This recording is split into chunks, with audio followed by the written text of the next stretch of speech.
पिता की गरीबी और उससे उपजे हालात ने उसे क्रिमिनल बना दिया था, लेकिन इसके बाद वो अपनी ताकत, दबंगई और दहशत के बल पर वो बाहुबली बन गया। अब आप सोच रहे होंगे कि आखिर बाहुबली और क्रिमिनल में अंतर क्या होता है।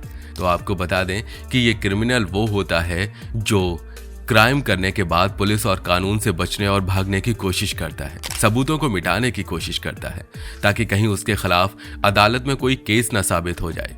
लेकिन कानून की हिस्ट्री में शायद ही कोई क्रिमिनल ऐसा होगा जो कानून के शिकंजे से बच पाया होगा। लेकिन जो बाहुबली होता है उसको कानून और उसकी सजा का डर नहीं होता, बल्कि कानून का पालन करने वाले उसकी दहशत में होते हैं, और इतनी दहशत में होते हैं कि अदालत में उसके खिलाफ कभी कोई क्राइम प्रूफ ही नहीं हो पाता। बाहुबली लोग पुलिस, अदालत, कानून सबको अपनी जेब में रखकर चलते हैं, उनको अपनी मर्जी और फायदे के हिसाब से इस्तेमाल करते हैं। अतीक अहमद कुछ ऐसा ही बाहुबली था जिसने कानून को अपनी उंगलियों पर नचाया था। आइए जानते हैं उसकी लाइफ हिस्ट्री और मिस्ट्री के बारे में। मियां हाजी फिरोज अहमद तांगा चलाया करते थे। वो प्रयागराज के नजदीक कसारी मसारी गांव में रहने वाले थे। 10 अगस्त 1962 को उनके घर में पहले बेटे का जन्म हुआ, जिसका नाम उन्होंने अतीक अहमद रखा। उनके कुल 4 बच्चे थे, जिनमें 2 बेटे और 2 बेटियां थीं। बड़े बेटे का नाम अतीक अहमद था और छोटे बेटे का नाम अशरफ। इसे खालिद अजीम भी कहते हैं। तांगा चलाकर फिरोज अहमद को कोई खास आमदनी नहीं होती थी। परिवार का खर्चा बड़ी मुश्किल से चलता था। गरीबी की मार को पूरा परिवार का बड़ा बेटा अतीक पढ़ाई लिखाई में मन नहीं लगा पा रहा था। फाइनली 8वीं के बाद उसने भी पढ़ाई लिखाई छोड़ने का मन बना लिया। पर सवाल ये उठता है कि पढ़ाई लिखाई छोड़कर वो करेगा क्या। तो आपको बता दें कि जिस इलाके में वो रहा करता था वहां से अक्सर कोयले से भरी हुई रेलगाड़ियां गुजरती थी। अतीक ने कोयले की गाड़ियों से कोयला चुराना शुरू किया और वो उस कोयले को बेच दिया करता था। कुछ इस तरह वो पैसा कमाया करता था। कुछ समय तक वो इस काम को जैसे तैसे करता रहा। उसके बाद फिर उसने अपने साथ कुछ और लड़कों को रख लिया। उसने अपना गैंग बना लिया और कोयले की चोरी को बाकायदा सिस्टमैटिक तरीके से करने लगा। लेकिन जुर्म का धंधा इतना स्मूथली नहीं चलता, क्योंकि क्राइम के धंधे में किसी पर्टिकुलर क्राइम और एरिया में आप अकेले नहीं होते हैं, आपके कॉम्पिटिटर भी होते हैं। कुछ ऐसा ही अतीक के साथ भी हुआ। उसे दूसरे कोयला चोरों के साथ 2-2 हाथ भी करने पड़ते थे। बस इसी तरह 2-2 हाथ करने के चक्कर में साल 1979 में उसके ऊपर खुलदाबाद थाने में हत्या का पहला मुकदमा दर्ज हुआ। उस समय उसकी उम्र केवल 17 साल की थी। आपको बता दें कि इसी दौरान वो उस क्षेत्र के उस समय के मिनिस्टर ऑफ पार्लियामेंट में रहे सलीम शेरवानी का बाउंसर भी रहा। इतना ही नहीं, इसी दौरान अतीक ने 10वीं की परीक्षा दी लेकिन फेल हो गया। इसके बाद उसने कोयले के कारोबार पर फोकस किया और साल 1983 तक लगातार कोयले की चोरी और उसके साथ साथ अवैध वसूली जैसे अपराध करता रहा। ये वही दौर था जब उसे क्षेत्र में शौके इलाही के नाम से चांद बाबा अपने अपराध का साम्राज्य चलाया करते थे। चांद बाबा का खौफ इतना था कि पुलिस भी उनके इलाके में जाने से डरती थी। वहां पुलिस भी अंदर नहीं जाती थी। साल 1988 में उस क्षेत्र में नवरंग सिंह नाम का एक नया पुलिस ऑफिसर आया और उसने चांद बाबा के बारे में जब सुना तो उसने सोचा चांद बाबा को अरेस्ट कर दिया जाए। उसने चांद बाबा को गिरफ्तार करने की कोशिश की, लेकिन चांद बाबा उस समय वहां से बचकर भाग गया। लेकिन उसके बाद रात होते ही चांद बाबा और उसके समर्थकों ने पूरे थाने को घेर लिया। चारों तरफ से फायरिंग शुरू कर दी। पुलिस वालों के लिए अपनी जान बचाना मुश्किल हो गया। फायरिंग के साथ साथ वो लोग क्रूड बम का इस्तेमाल किया करते थे। आपको बता दें, क्रूड बम एक ऐसा बम होता है जिसके बनाने का सामान किसी बैग में कैरी करके चला जा सकता है और जहां जरूरत पड़े वहां तत्काल बम को असेंबल करके और इस्तेमाल में लाया जा सकता है। चांद बाबा की बम बनाने और बम फोड़ने की यही टेक्निक शासन प्रशासन को भी सोचने पर मजबूर कर रही थी। चांद बाबा की बम बनाने की इसी तकनीक की वजह से उसका एक नाम बमबाज भी पड़ गया था। इसी दौरान अतीक अहमद पर पुलिस ने NSA के तहत कार्रवाई की। अतीक अहमद वो पहले व्यक्ति था जिसके ऊपर अब पुलिस ने नेशनल सिक्योरिटी एक्ट के तहत कार्रवाई करके उसको जेल के भीतर डाल दिया। यह कानून इतना सख्त था कि इससे बचना बड़ा मुश्किल था। अतीक अहमद को कोई रास्ता नजर नहीं आया। लोगों ने उससे ये सलाह दी कि इस दौर में तुम्हारी मदद केवल चांद बाबा ही कर सकते हैं। अब अतीक अहमद ने चांद बाबा की मदद ली और चांद बाबा ने अतीक अहमद को पुलिस लॉकअप से छुड़वाने के लिए दिल्ली तक का सोर्स लगा दिया। फाइनली चांद बाबा अतीक अहमद को पुलिस के चंगुल से बचाने में कामयाब रहे। इसमें हैरानी की बात यह है कि अतीक अहमद को पुलिस ने जिस दिन गैंगस्टर एक्ट में गिरफ्तार किया था, चांद बाबा ने अतीक अहमद को उसी दिन छुड़ा लिया था। इसके बाद चांद बाबा ने अतीक अहमद को अपने साथ रख लिया और अब अतीक अहमद चांद बाबा के साथ मिलकर 2 गुने दुस्साहस के साथ अपराध करने लगा। अब उसे यह अच्छी तरह से मालूम था कि उसे हर सिचुएशन से चांद बाबा बचा ही लेगा। आगे चलकर कुछ समय तक अतीक अहमद ने चांद बाबा के साथ मिलकर अपराध के नए तरीके सीखे। अभी तक ये केवल कोयला चोरी और अवैध वसूली के जरिए ही पैसा कमाया करता था, लेकिन इसके साथ ही उसने हथियारों की सप्लाई, तस्करी और दूसरे अपराध करना शुरू कर दिया, जिसके जरिए वो पैसा कमाया करता था। उसके साथ ही उसने चांद बाबा से उसके हर पैतरे सीख लिए। उसने बम बनाने का तरीका सीखा, हथियार को हैंडल करने का तरीका सीखा, लेकिन अभी भी वो एक क्रिमिनल ही था। बाहुबली बनने का तरीका उसे सीखना बाकी था। उसने देखा कि चांद बाबा लोगों के बीच अपनी पैंट बनाकर रहता है और छोटे मोटे इलेक्शन लड़ता रहता है। इसकी वजह से उसको पॉलिटिकल सिक्योरिटी तो मिलती ही है, दूसरी तरफ उसे लोगों का सपोर्ट भी मिलता है। इसके साथ ही अतीक अहमद ये अच्छी तरह से समझ चुका था कि जब वो लोगों के सपोर्ट और पार्टी की टिकट से इलेक्शन जीत जाएगा तो उसके खुद के पास अपनी पावर आ जाएगी। आज जो पुलिस उसे कुत्तों की तरह सूंघती और ढूंढती फिर रही है, वही पुलिस अब उसे माननीय नेताजी मानकर सलाम ठोकती है। अब तक गैंग में जो पॉलिटिकल कनेक्शन थे वो चांद बाबा के थे, यानी सबसे बड़ी पावर चांद बाबा के हाथ में थी। अब यही पावर अतीक अहमद अपने हाथ में लेना चाहता था। वो भी चुनाव लड़ना चाहता था और जब चांद बाबा को लगा कि ये तो मेरे ही रास्ते का कांटा बनने के लिए तैयार है, तब चांद बाबा और अतीक अहमद के बीच तकरार शुरू हो गई और ये तकरार अब जानलेवा मोड़ पर आने वाली थी। अतीक अहमद पर आधारित हमारा ये वीडियो आगे भी जारी रहेगा। हमारे जिन साथियों ने अभी तक चैनल को सब्सक्राइब नहीं किया है, वो सब्सक्रिप्शन का बटन दबाकर नोटिफिकेशन बेल को जरूर ऑन कर दें, ताकि हमारे आने वाले वीडियोस बिना किसी रुकावट के देख सकें। साल 1989 में विधानसभा चुनाव होने थे और चांद बाबा जिस क्षेत्र से चुनाव लड़ना चाहता था, अतीक अहमद भी अपनी खुद की एक पार्टी बनाकर इस एरिया से चुनाव में खड़ा हो गया, क्योंकि उसे किसी भी पार्टी ने टिकट नहीं दिया था।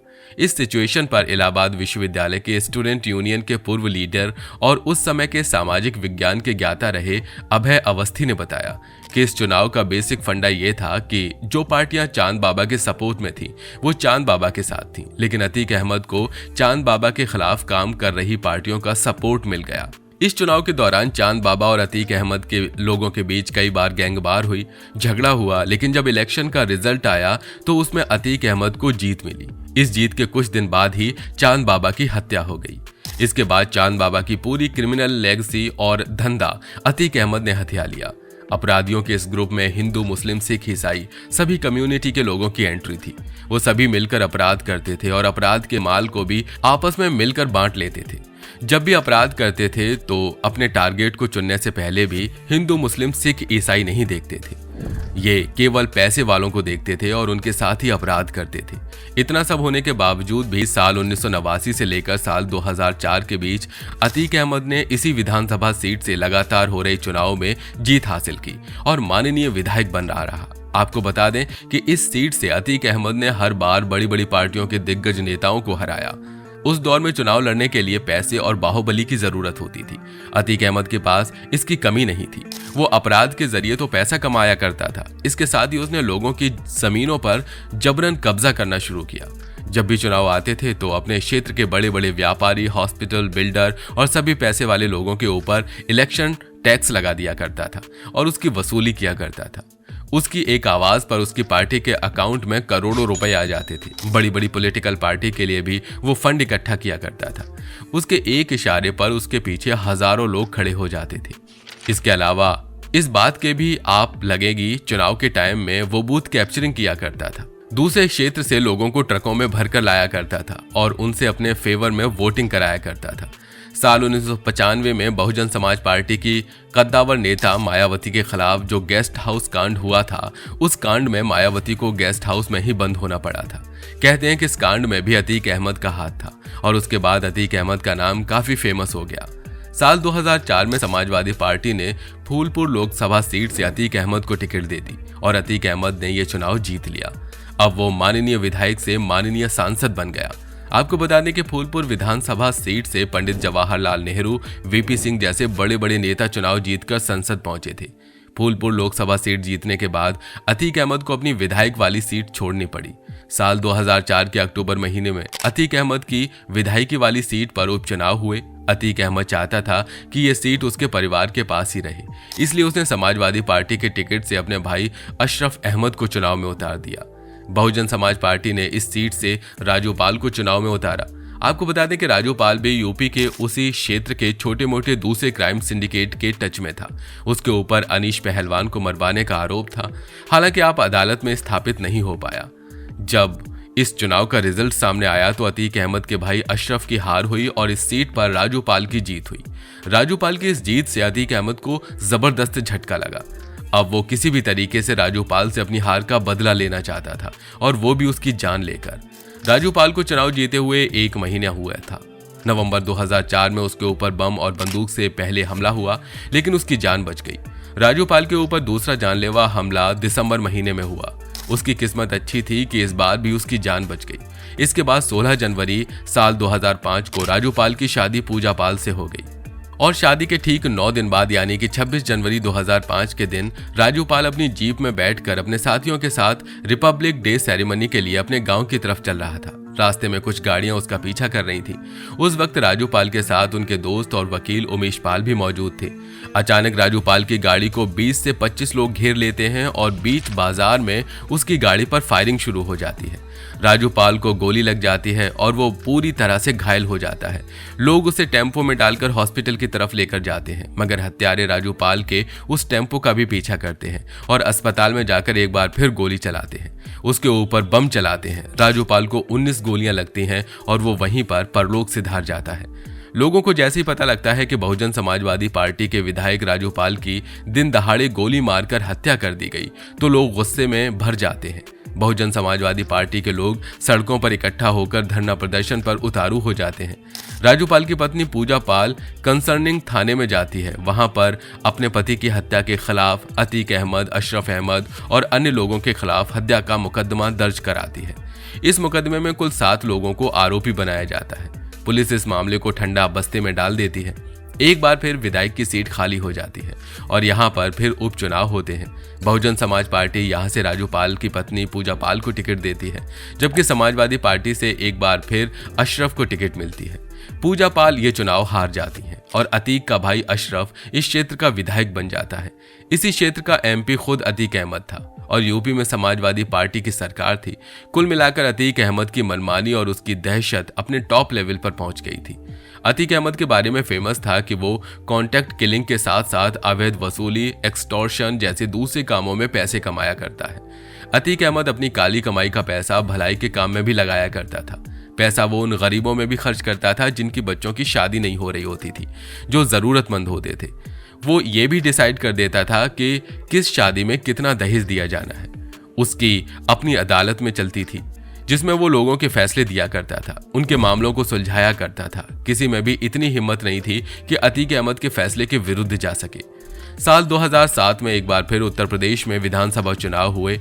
इस विधानसभा चुनाव में बहुजन समाजवादी पार्टी की जीत हुई और मायावती मुख्यमंत्री बनी। इतना ही नहीं, जिस सीट से अशरफ विधायक बना था उसी सीट से बहुजन समाज पार्टी ने राजू पाल की पत्नी पूजा पाल को फिर से चुनाव में उतारा था और इस बार पूजा पाल ने अशरफ को हराकर अपनी पिछली हार का बदला पूरा कर लिया।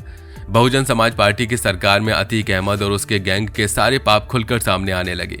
उमेश पाल, जो अब तक चुप बैठा था, वो भी मुखर होकर सामने आ गया।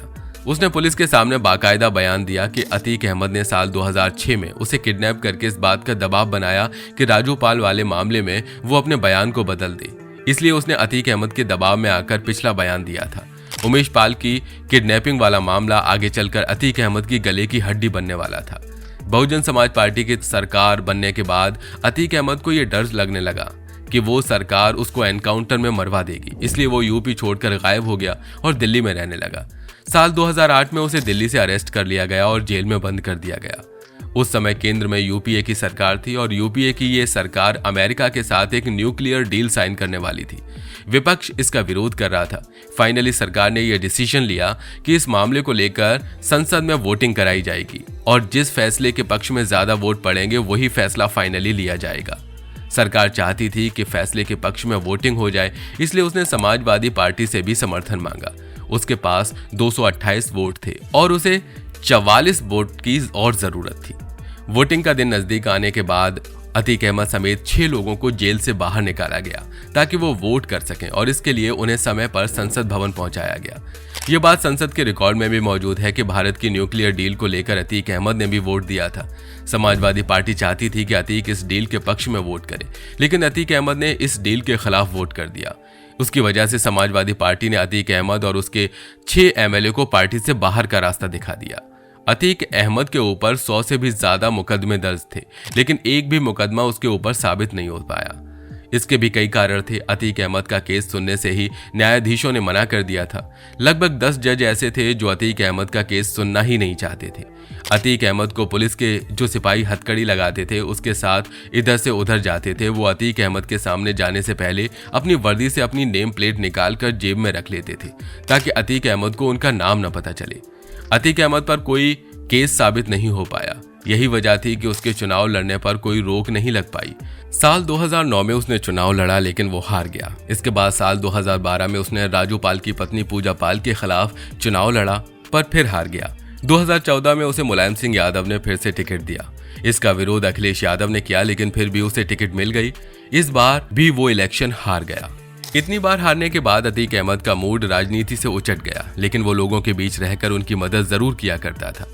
लोगों की मदद करने के चक्कर में अतीक अहमद एक बार फिर एक नए मामले में उलझ गया। उत्तर प्रदेश के प्रयागराज में दिसंबर 2016 में सेम हिंगन बॉटम यूनिवर्सिटी ऑफ एग्रीकल्चर की परीक्षा चल रही थी, जिसमें 2 स्टूडेंट चीटिंग करते हुए पकड़े गए। एग्जामिनेशन अथॉरिटी ने उन्हें एग्जाम देने से मना कर दिया। यह मामला जब अतीक अहमद के पास में आया तो खुद ही अपने सीधे यूनिवर्सिटी पहुंच गया। वहां के स्टाफ के साथ मारपीट की और स्टाफ के ऊपर इस बात का दबाव बनाने लगा कि वो उन दोनों चीटर स्टूडेंट्स को परीक्षा देने दें। इस मामले का वीडियो वायरल हुआ और अतीक अहमद पर एक केस और लग गया। इसकी वजह से अतीक अहमद को फरवरी 2017 में जेल जाना पड़ा और उसके बाद उसकी बेल नहीं हो पाई। इधर राजू पाल की हत्या का मामला उसके ऊपर चल रहा था। 19 मार्च 2017 को उत्तर प्रदेश में एक बार फिर सरकार बदल गई और अब सत्ता में योगी आदित्यनाथ आ गए। उन्होंने मुख्यमंत्री पद की शपथ ली और इसके बाद एक बड़ी शपथ उन्होंने असेंबली में ली कि वो हर कीमत पर माफिया को मिट्टी में मिला देंगे। लेकिन अतीक अहमद जेल में रहकर अपना काम कर रहा था। अतीक अहमद के आदमी व्यापारी मोहित जायसवाल को किडनैप कर लेते हैं और उसे देवरिया की एक जेल में ले जाते हैं। वहां पर पहले से ही अतीक अहमद मौजूद था।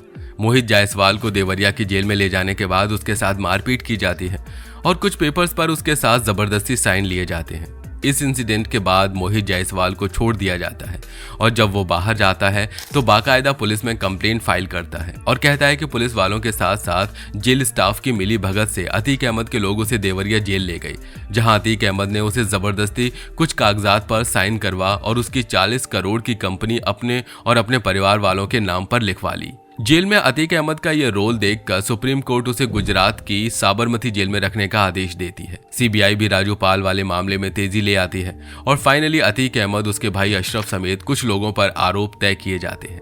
बार बार अपने बयान बदलने के कारण इस मामले में सीबीआई ने उमेश पाल को विटनेस के तौर पर पेश नहीं किया था। फिर भी 24 फरवरी 2023 को जब उमेश पाल कोर्ट की हियरिंग सुनकर अपने घर की तरफ आ रहा था, तब लगभग 6 से 7 लोगों ने उस पर हमला कर दिया। बंदूक और क्रूड बम से बड़ा ही खतरनाक हमला किया गया था। इस हमले में उमेश पाल और उसके गनर की मृत्यु हो गई। इस हमले का आरोप अतीक अहमद, उसकी पत्नी शाइस्ता, भाई अशरफ, गुड्डू मुस्लिम, अतीक अहमद के 2 बेटों समेत 7 लोगों पर आरोप लगे। इस मामले में उमेश पाल की मां आई विटनेस थी। इस इंसिडेंट के अगले दिन उमेश पाल की पत्नी जयापाल पुलिस स्टेशन जाकर कंप्लेंट फाइल करती है, सभी आरोपियों के नाम लिखवाती है और ये कहती है कि उमेश पाल को मारने के बाद भी ये आरोपी उन सभी को मारने की धमकी दे रहे हैं। हमले के सीसीटीवी फुटेज सामने आते हैं और बड़ी तेजी से वायरल होते हैं। पुलिस आरोपियों की पहचान करती है और उसके बाद पुलिस की जद में आए एक के बाद एक सभी आरोपियों के एनकाउंटर हो जाते हैं। 28 मार्च को उमेश पाल की किडनैपिंग के मामले में अतीक अहमद को उम्र कैद की सजा होती है। इसी मामले की सुनवाई को लेकर अतीक अहमद को साबरमती जेल से और अशरफ को यूपी की बरेली जेल से शिफ्ट करके प्रयागराज में रखा जाता है। अतीक की पत्नी शाइस्ता और गुड्डू मुस्लिम अभी भी फरार है। अतीक अहमद की 11,000 करोड़ की संपत्ति को सरकार ने जब्त कर लिया है और अतीक अहमद के घर पर बुलडोजर चला दिया गया है। अतीक अहमद के बेटों को जेल में रखा गया है। अपने बेटों और साथियों के एनकाउंटर से अतीक अहमद को भी खुद के एनकाउंटर का डर लगने लगा। अतीक की पत्नी ने भी इसे लेकर यूपी के सीएम को पत्र लिखा और खुद अतीक अहमद ने एक सील बंद लिफाफे में इस बात का जिक्र किया कि एक पुलिस वाले ने उसे कहा है कि तुम लोगों का भी एनकाउंटर हो जाएगा। लिफाफे को लेकर काफी हंगामा मचा, मगर लिफाफे में किसका नाम है इस बात का खुलासा नहीं हो पाया। कोर्ट ने अथॉरिटी को इस बात का ऑर्डर दिए थे कि अतीक अहमद और अशरफ अहमद को रेगुलर बेसिस पर मेडिकल चेकअप कराया जाए, ताकि अगर उनके साथ कोई मारपीट हो तो उसका पता लग सके। 15 अप्रैल को रात 11 बजे पुलिस अपनी इसी रूटीन मेडिकल चेकअप के तहत उन दोनों को लेकर कॉलिन हॉस्पिटल की तरफ लेकर जा रही थी। अतीक और अशरफ पुलिस की कस्टडी में मीडिया से घिरे हुए अस्पताल की तरफ जा रहे थे। तभी मीडिया कर्मियों की भीड़ में से 3 लोग निकलकर सामने आए। उन्होंने अतीक अहमद और अशरफ की कनपट्टी पर बंदूक सटाकर गोली चलाना शुरू कर दिया। अतीक और अशरफ की वहीं पर मौत हो गई। पुलिस ने हमलावर लवलेश तिवारी, अरुण मौर्य, मोहित और सनी को गिरफ्तार कर लिया। हमलावरों के पास से तुर्की में बनी जिग्ना पिस्टल बरामद हुई, जिसकी कीमत लाख रुपए बताई जा रही है। हमलावर बहुत ही सामान्य परिवारों से हैं। मामले की जांच जारी है। ये थी अतीक अहमद की पूरी कहानी। उम्मीद करते हैं वीडियो आपको पसंद आया होगा। इसे लाइक करके दोस्तों के साथ शेयर जरूर कीजिएगा और ऐसे बाहुबली के ऊपर अपना एक्सपर्ट कमेंट जरूर दीजिए। फिर मिलेंगे नई वीडियो में, तब तक के लिए जय हिंद, जय भारत, वंदे मातरम।